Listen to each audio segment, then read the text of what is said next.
Welcome back to Dungeonquest. We're about to begin, and the first thing we do on our turn is we either move or search, and we can't search in the beginning opening space, so we're going to move, which means we can either go to this location or this one. Let's go north, pull out a random token. So we pull the token out of the bag, a little dungeon token, and we see that it is this tile. And you see the little brown arrow here. The brown arrow tiles mean that these tiles lead down into the catacombs if you want to go there on your next turn. They also have a little torch symbol here, which means this section is searchable. And the arrow indicates where you put, that's where you just came from. So if we look here on the board, we just came from this space.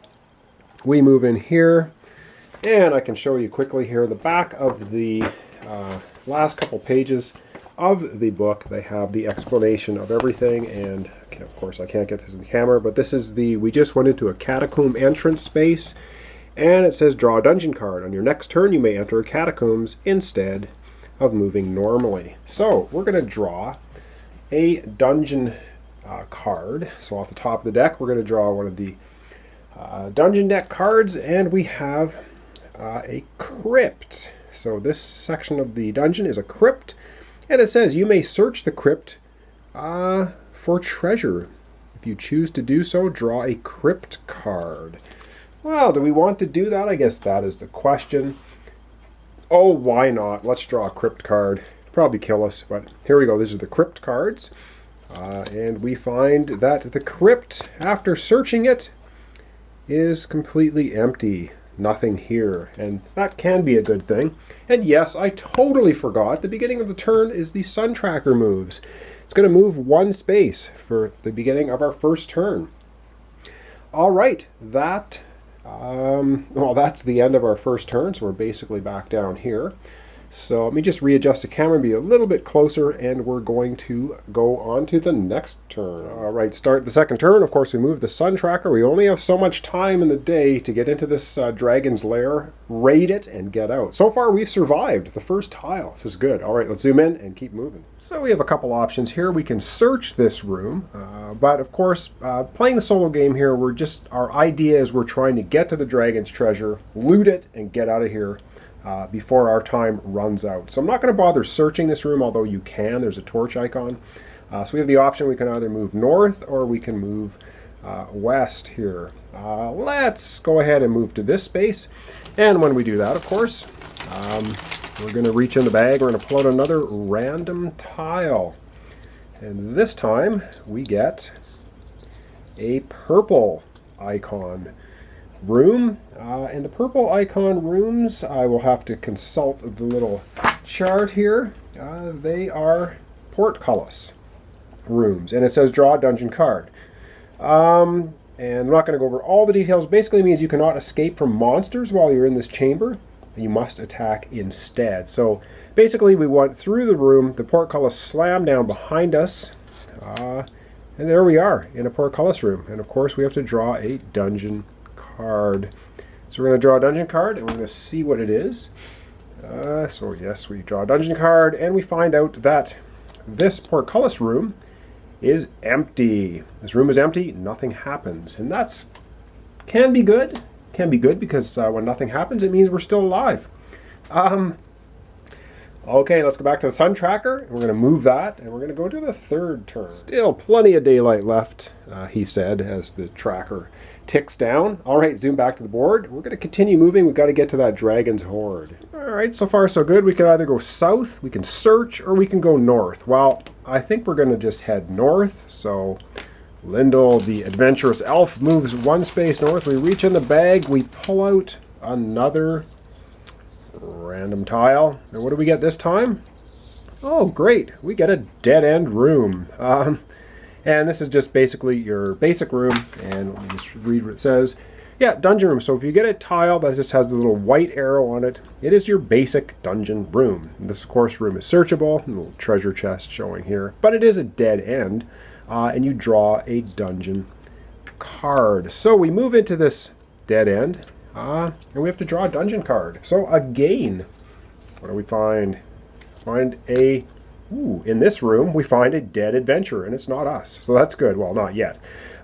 You may search the body for treasure. If you choose to do so, draw a corpse card. Wow.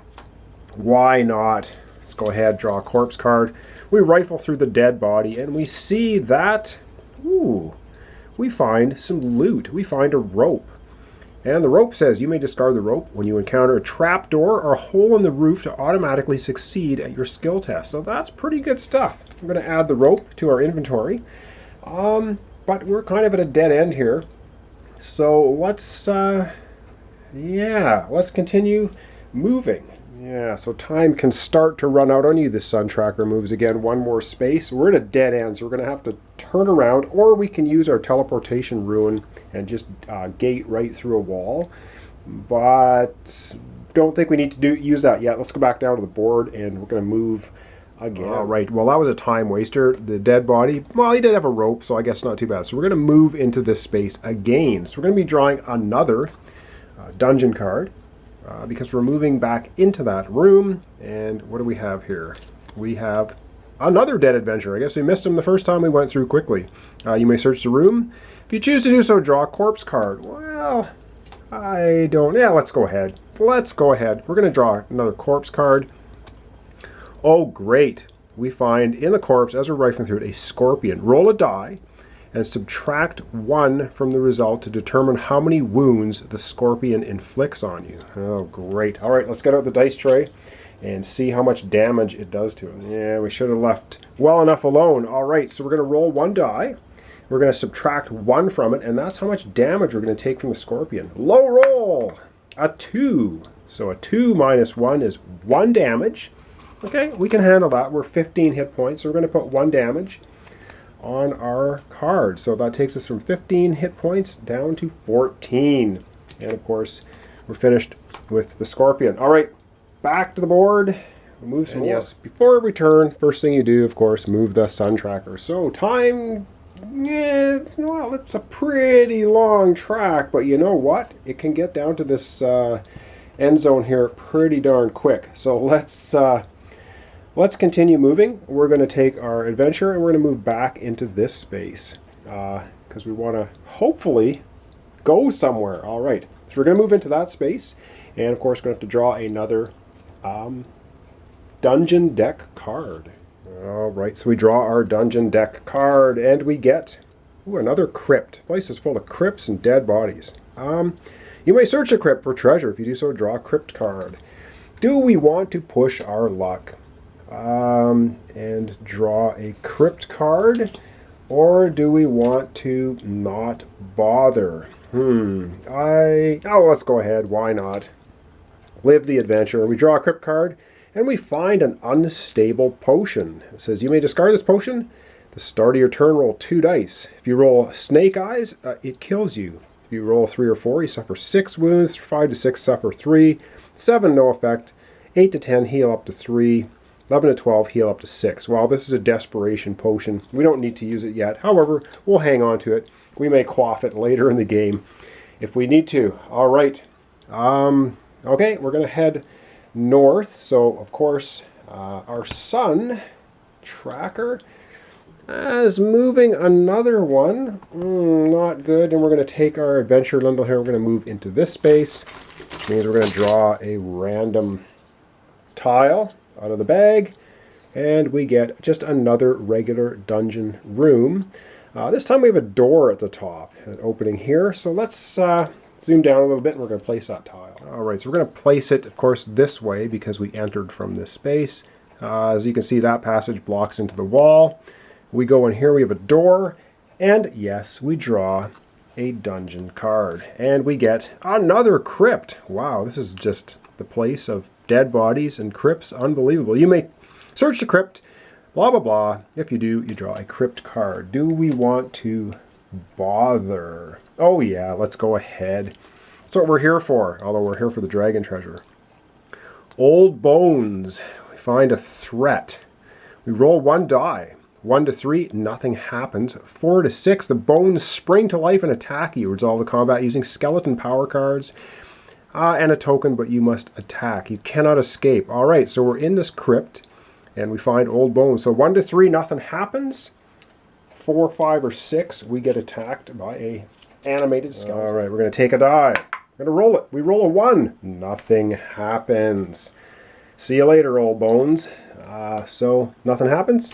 I'm back to the board. I think we're getting close to the end of the episode. We're going to do a couple of more turns, and that'll be it. All right, so this time to move forward, we're at a door. And what you do with a door is you draw a door card. See if you can get through it. So we have a door card deck, which looks like this. We draw the door, and it says the door is jammed. The door will not open, and your turn immediately ends. On your next turn, you may try the door again or leave by a different passage. Well, that sucks. And yes, I forgot to move our sun tracker. So I'm doing that now after the fact. And let's go ahead, try the door again. So the sun tracker moves again. Not getting very far in this dungeon. And we're going to draw another door card. See if we can get out of this room. Oh, great. We find a spear trap. Roll a die, subtract your luck from the result to determine how many wounds the trap inflicts. On your next turn, you may try the door again or leave by a different passage. Oh, exciting. All right, so we're going to have to roll a die. Our luck value is 5. I'm going to look over here. We have a 5. So we're going to roll a die and subtract 5. So the only thing that's going to damage us is if we roll a 6. So let's get out the dice tray, see what happens. All right, rolling a die. Subtracting 5. 1 minus 5. We don't take any damage at all. I believe I read that correctly, didn't I? Roll a die and subtract your luck. Yep, so we don't take any damage from the spear trap, but we're still stuck behind this rotten door. Let's try it again. All right, yes, sun tracker keeps moving. You see how fast it moves and how far we are from the dragon's treasure? Oh man, this is not going well, but it's going typically. So we're at the door. We're going to try the door again. We draw another door card. Oh, yay. This time the door opened. So it was jammed. So move through the door into the adjacent space. So basically what happened there, the door was jammed. We fiddled with it, and which released a spear trap, which luckily for us did no damage. And now we finally got it open. So we're going to move to the next space. We're going to draw a random tile out of the bag. And what do we get? Ooh, we get, I believe, a chasm. This is going to be draw a dungeon card, and it says an uncrossable fissure divides the chamber. On your next turn, you may only exit through a passage on the same side of the chasm that you entered from. If you resurface from the catacombs into the chasm, you can choose which side. Oh, that just is lame. Because, of course, we arrive from this side, so we can only exit into the wall, which you can't do. So this virtually becomes a dead end for us. However, we still have to draw a dungeon card. All right, drawing a dungeon card. I hope it's something good. Oh, it's another crypt. And yes, I did shuffle this deck. You may search the crypt. Do we want to search the crypt? Well, since we're stuck here, yes, let's go ahead and search the crypt. So we grab a crypt card. Oh, another spear trap. Boy, somebody likes their spear traps. Test your luck. If you fail, suffer a number of wounds equal to the amount you fail by. So how you test your luck is you're going to roll 2 dice, and you need to roll equal to or less than your luck. Lindel's luck is 5, so this could go very badly for him. Let's get out the dice tray. And yes, let's not forget that Lindel's special ability is after he rolls his... after rolling for an attribute test, you may re-roll 1 die, and you must keep the second result. All right, so we need... okay, a 4 and a 1, 5. Well, we don't even need to re-roll anything because we have rolled our luck or less. And if you fail, you suffer a number. So we didn't fail. We're just dodging the spear traps like no problem. All right, this just gets discarded. And I guess onward we go. But we are in a bit of a bind. Okay, let me just think of this for a second, what we're going to do, and we'll come right back. All right, so how I'm going to end off the episode, we're on this tile. We are actually going to use the teleportation ruin, which of course says discard when you are about to move. Move to any adjacent space if the space is unexplored. Place a dungeon chamber as normal, And if you encounter a monster, you cannot escape. So we're gonna use that card. We're here. We're just going to go right into this space. We're going to teleport across the chasm, drawing a random tile out of the bag. And what do we get? This time, we get, okay, not too bad. We actually get a corridor. And what the corridors are, you can't search in them. It says you must immediately move again. You cannot enter the same corridor twice during the same turn. So we came from this direction. We teleported into a corridor. But we get to move again. Of course, we can't move into a wall, so we're going to move directly here. So we draw another random tile out of the bag, and what do we get this time? Oh, great. We get a trap room. This means we're going to draw a trap card, probably a spear trap. So the red arrow goes here. We're in the trap room. We draw a trap card from the trap deck. And what trap do we find? We find a trap door. Ooh. It says, keep this card at the start of each of your turns. Test agility, climb out of the trap. If you succeed, discard the card. Continue your turn as normal. If you fail, you suffer a wound. And yes, I'm pretty sure I forgot to move the sun tracker on this last turn, so I'm just doing it now. Sorry about that. However, we have, don't forget, the rope. It says, you may discard the rope when you encounter a trap door hole in the floor to automatically succeed at your skill test. So basically we're going to dump these two cards off. The rope makes us ignore the trap door. So going to get rid of both of them. So I guess it was lucky. We've done some searching on bodies. And that, I think we're going to leave it there. So our elf is getting his way in there. Of course, he has no way back now because we teleported across the chasm, but we may have to find another exit out of this place. All right, so far he's got one wound on him. He used his amulet of teleportation. He still has his unstable potion. He can quaff, which he doesn't need to do at the moment. We are about a third of the way through our time. And if we look up here, the dungeon, the dragon's hoard treasure is up here. We want to somehow make our way up there. And we'll continue that in the next episode. So this is Dungeonquest 3rd edition. And I'm using the super simplified solo combat rules, the classic ones. We haven't gotten into a combat yet. We almost did with the old bones. However, we didn't. All right. Well, thanks for watching. Thanks for subscribing. Join me next time when Lindel continues to try and find his way to the dragon's treasure, steal a bunch of stuff, and get out of here before the dragon wakes up and has him for dinner. All right. Thanks so much for watching. Join me next time for the continuation of Dungeonquest 3rd edition.